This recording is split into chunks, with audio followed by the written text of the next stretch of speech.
Magandang ehemplo ba kayo sa kabataan? Yes, Sa I restored public order in my city and everybody is safe. Anong posisyon sa gabinete ang ibibigay nyo sa babae? Tourism, pati, well, if she's really bright, finance, any Name your position. top campaign contributor. Sino siya? Nasa bukid, ma'am. Anong pangalan, sir? Emilio Aguinaldo, I think.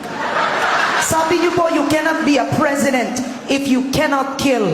Papatay ba kayo kung kayo'y Pangulo? It's not the actual. Takot kang mamatay, takot kang pumatay, huwag kang magpresidente. Anong sitwasyon ang posibleng mag-udyok sa inyo para magdeklara ng martial law? Well, rebellion, lawless violence, and, rebellion and lawless So, violence. posible ang martial law sa panunungkulan nyo? No, cannot be. Wala namang, hindi na ganoon kalawak ang rebellion natin. Papayag ka bang mailibing sa libingan ng mga bayani si dating Pangulong Marcos? Yes, definitely yes. Because it has divided the country until now. Halos lahat ng Ilocano galit kung bakit ganon ang nangyari. Kaaway It's na time to heal.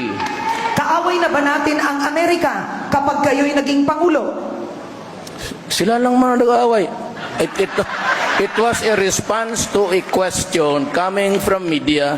It's a concocted hypothetical question and I was only replying to it. Yes, kung gusto nila. Alright. Kaaway mong illegal na droga, anong gagawin nyo sakaling malaman po ninyo na isa sa mga anak nyo ay gumagamit ng illegal na droga? Patayin mo. May anak po ba kayong nalulong o gumamit ng illegal na droga? Everything is okay. Everybody is okay, sir. My order is, even if it is a man, kill him. Alright.